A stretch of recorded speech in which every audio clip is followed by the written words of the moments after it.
Good evening, everyone. My name is Isabel Onaba, and I'm going to take you through 5 tips for holding effective and engaging meetings in this new normal that we're in, which is our virtual world.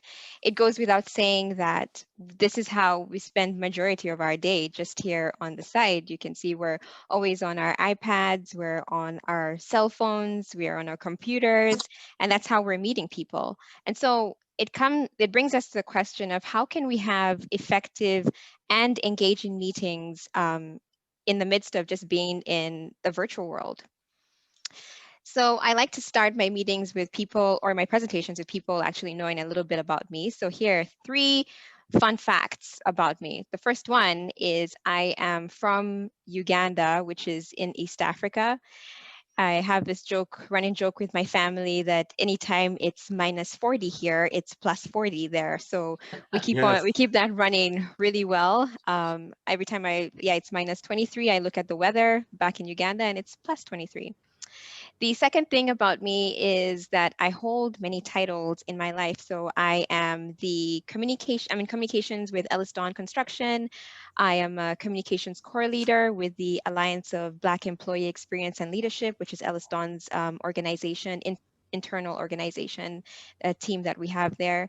I am the fundraising and events chair for the Rotary Club of St. Albert. I am the vice president of the Confidence Builders Toastmasters Club. I'm a sister, I'm a daughter, but my favorite title is auntie. And the third fact about me is I am very passionate about creating not spaces, but rooms and chairs for seats for ladies at the table where we're able to be leaders. Not spaces, I say, because a space can be very small and a seat is a very significant thing. So I'm very passionate about women in leadership for that reason. Okay, let's dive in. So, one of the first ways is set your expectations for the meeting and prepare to be flexible. What I mean by setting your expectations for your meeting is at the beginning of every meeting, you can see what Donna said. She said, please mute yourselves.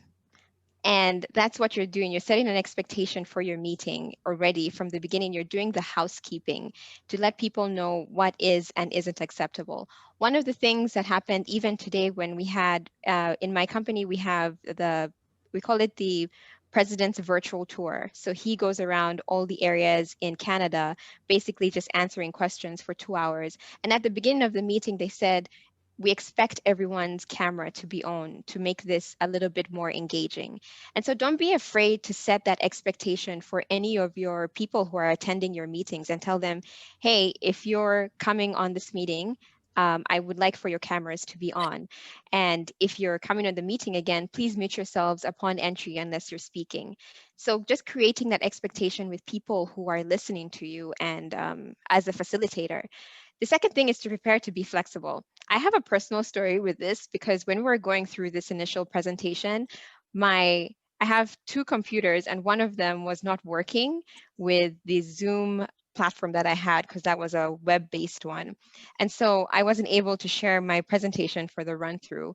But one thing that I had done is I had sent it to Jody beforehand so she was able to share it from her screen. And then me as the presenter, I was in the audience just telling her next slide. And so just making sure that in this flexible world, you're able to kind of foresee things that might go wrong when you're having a guest speaker. Ask them, hey, can you please share your presentation with me beforehand? Or if you're having documents or something that you want them to be able to do, because anything could go wrong with internet, with microphones. And so just kind of foreseeing that and making sure that you have ways to mitigate anything that could go wrong during your meetings is very important. The second thing is to send the agenda and any reading items in advance. Now, for me, this is kind of one of the things that's like, I have many pet peeves, but this is probably one of them, is that I don't like to look at a presentation and have so many things that I'm trying to zoom in to read on as somebody speaking, because then my attention is not on the speaker, my attention is on trying to read through what they're telling me. So just making sure that you're giving people that segue, that room to be in a comfortable environment where they can just flip their phone out and go through their Gmail or their accounts and read through that at their own pace and set their own perspectives before they come into the meeting, where they're able to now speak from a non-biased perspective and have their own ideas and their own, I guess, feedback from what you've sent them to read. So just making sure that you're keeping that in mind, that any larger documents or things that need to be read are sent in advance, and also your agenda, because you're setting yourself up, you're preparing people for, hey, this is what you can expect when you come into the meeting. We're going to go through A, B, C, D, E, and this is going to happen, this is going to happen. And you're giving them that expectation of, hey, when I come to this meeting, we're going to be discussing this. So then I know I should have some information about this. If I'm having one of my very nice wake up in the morning or before I go to sleep, bright ideas, I know that I can bring that to the meeting at the agenda because I've looked at the agenda beforehand. So kind of just keeping that in mind. The third thing here is, as a facilitator, know and keep your time allocations. It's no doubt time is of the essence every time, especially with these people get burnt out with all this virtual time that we're spending here. But if you're leading a meeting and now you have your agenda, you know what you're going to set time allocations to each item on your agenda so that you know in 5 minutes, we're going to be doing this. And then in 10 minutes, we're going to be doing this. In 15 minutes, we're going to be doing this. And you don't need to share that information. You can just have it as a facilitator on your side so that you know that, okay, we're going a little bit over time with this. How can I tell this person, or how can I interrupt them in a very polite way to let them know, hey, we need to move on to the next item. But kind of keeping that in mind, if you have the time allocation set on your agenda, then you're able to have more effective meetings in the time that you've allocated for that. And keeping them as well, because like I said, time is of the essence these days. People get burnt out with all the Zoom meetings. And so in my meetings, even my meetings for work, I really try to, if we're scheduled for an hour, I'm going to try and leave those last 5 minutes as, if there's nothing anyone else has to contribute, I'm going to let you guys go and get a coffee or something before your next meeting or something like that. So just kind of making sure that you're being respectful of people's time in that way.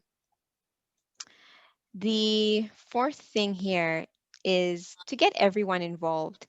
You see, one thing is we really want to have people involved in our meetings. And I I have again another personal story for this one, because a few days ago I had a meeting where I was talking for 20 minutes straight because I was the only person who knew about this specific aspect of the meeting.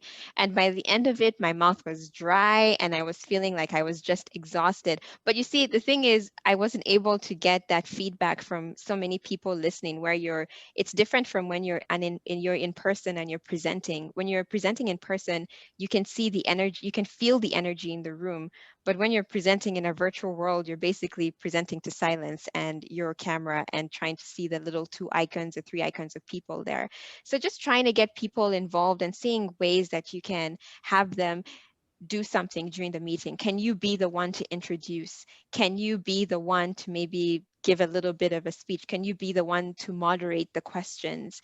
And finding those little small aspects of how you can get everyone involved. When people are involved, they're more engaged and they feel like this is not just your meeting or my meeting. This is our meeting now because I'm a part of it. I am contributing to it. And so just kind of making sure that you're not the only one who's steering the ship, because if you want to go far, go together. If you want to go fast, go alone. So kind of trying ways to make it a little bit more open to the people who you're working with is very important. And the fifth idea is actually my favorite, which is to get creative with fun. We are in a fresh chapter of a creative world here. And because it's a virtual world, we're able to find different ways and different aspects of how we want to do this whole virtual setup thing. And I have a couple of examples here, but just kind of remembering that people have minimal expectations when it comes to a virtual world. They think they're just going to come in and sit in a meeting. And so creating these ways of like shocking them is kind of fun and, gets people going. And here are a couple of ideas. The first one is start with an icebreaker.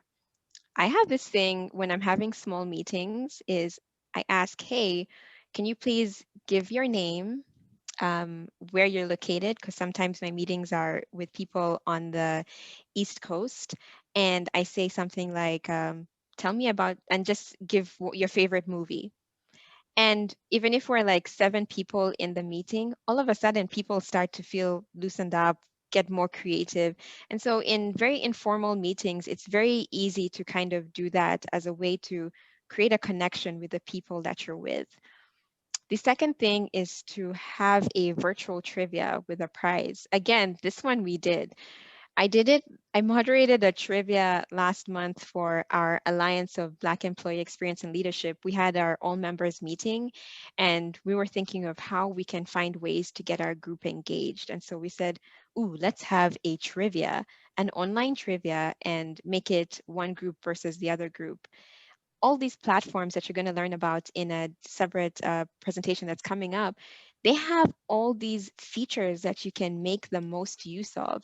And making the use of these features to create fun for the people who you're having in these meetings is actually a great way to keep them engaged. The best thing is to have people come out of a meeting and say, man, that was so much fun. I can't wait till my next Rotary meeting with that person, because like, and you want, that's what you want, because then they take that with them to the next conversation and they say, I had such a great time at this meeting, I want you to come with me. And that's how you bring more members in, just finding creative ways to do it. The third thing is spice up your material and presentations. Do things like have themes. It's Valentine's is coming up. Say, dress up in your favorite red attire or something like that.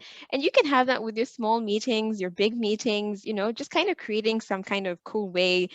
And as a moderator, as a facilitator, you can always be like, "Ooh, look at what hat that person is wearing." You could even have a hat day, just finding creative ways to not to spice up your meetings in a virtual world is so important. And I actually have one example here of trivia. And I'm going to ask you guys to put in the chat box what you think the answer is. So, where was the first Rotary Club formed? Was it A, New York, B, Detroit, C, Chicago, or D, Washington? And I'll give you probably like 5 seconds to just put it in the chat box and see what people come up with. Oh, look at those answers coming up. Yes. C, Chicago. Hey, look at you guys, so wise over here. The answer is actually C, Chicago. On February 23rd, 1905, the first Rotary Club was formed. And so you see, that's such an easy way to do it. You can just find a platform, and there's so many different ones that you're going to learn about, like I said, in the next presentation. And you're going to find ways to actually do such things that you can have in your meetings. It doesn't take that long, but it kind of creates that kind of excitement. And you're also being educated because you're keeping it in line with Rotary. You're not going off to like something else like Jennifer Lopez's husbands or something like that. It's kept in line with Rotary. And then this is a little fun one again. So the Ellis Dawn, we have our president's webcast. So every time that we have new staff that are hired, every quarter, the president will go and ask people to ask him any kinds of questions. And this is all new staff coming in. And so on this specific one, they had little Bernie there who joined the meeting, and she took a screenshot of it and posted it on her LinkedIn. And so I was thinking, immediately I saw it, I was like, oh, this is going to be perfect for my presentation, because this is exactly what I'm talking about. This is a very serious meeting that they were having. And then they had little Bernie Sanders over there just, hanging out. And you can do such fun things to kind of keep your meeting exciting. And, if people come in, they'll be like, oh, Barney's there. And then all of a sudden it's all jokes and, a little bit of ease and engagement, which is what you want to make your meetings about, that you're creating connections with your people, and you're creating connections that are lasting more than just over the phone or over computers, just talking to a screen. Yeah. And that's it from my presentation. Go forth and prosper. Very good. Thank you. I like Star Trek, kind of nerdy that way.